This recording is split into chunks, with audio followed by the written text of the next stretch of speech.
महाराष्ट्रातील पहिला 21 फूट उंच असणारा पुण्यश्लोक राजमाता अहिल्यादेवी होळकर यांच्या जाज्वल लोककल्याणकारी आणि प्रेरणादायी इतिहासातून नवीन पिढीला सदैव प्रेरणा मिळत राहावी या सांगलीकरांच्या भावनेतून जिल्हा नियोजन निधीतून उभारण्यात आलेल्या अश्वारूढ पुतळ्याचा भव्य ऐतिहासिक लोकार्पण सोहळा महाराष्ट्र राज्याचे लाडके मुख्यमंत्री देवेंद्र फडणवीस यांच्या शुभ हस्ते आणि उच्च व तंत्र शिक्षण संसदीय कार्यमंत्री तथा सांगली जिल्हा पालकमंत्री चंद्रकांतदादा पाटील यांच्या प्रमुख उपस्थितीमध्ये संपन्न झाला। या जन्मशताब्दीच्या निमित्ताने आपण त्यांनी जे बावड्या तयार केल्या, जे तलाव तयार केले, त्या ठिकाणी जे मंदिरं तयार केली, या सगळ्यांचं पुनरुज्जीवन करण्याचं काम आता आपल्या हातामध्ये घेतलेलं आहे। खरं म्हणजे त्यांच्या कार्याबद्दल मी कितीही वेळ बोललो तरी तो कमी पडेल।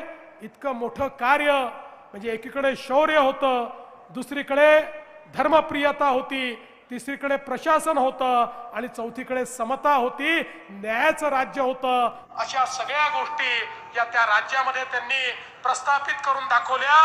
आणि म्हणून मी एवढंच सांगतो, जोपर्यंत चंद्र आणि सूर्य आहे तोपर्यंत लोकमाता अहिल्या देवींचं नाव हे आपण घेतच राहू, हा विश्वास या निमित्ताने व्यक्त करतो। आणि म्हणूनच आज हा अतिशय सुंदर पुतळ्याचं उद्घाटन आपण या ठिकाणी केलंय।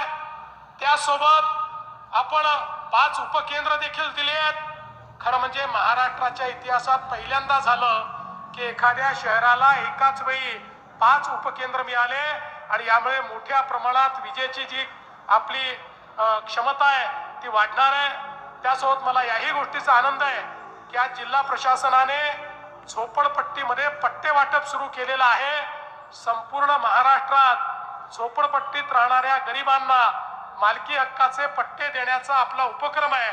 त्यात आज सांगली, मिरज, कुपवाडमध्ये देखील ही व्यवस्था सुरू झाली। त्याबद्दल देखील आपलं मी मनापासून अभिनंदन करतो। आणि पुढच्या काळामध्ये आपल्याला कल्पना आहे की आपण फ्लड डायव्हर्शनच्या माध्यमातून 500 कोटी रुपयाची कामं सुरू केलेली आहेत, ज्यामुळे सांगली आणि कोल्हापूरमध्ये जे पुराचा धोका सातत्याने तयार होतो, लोकांची घरं बुडतात, लोकांची शेती त्या ठिकाणी बुडत असते, मोठं नुकसान गावांमध्ये आणि शहरामध्ये होते।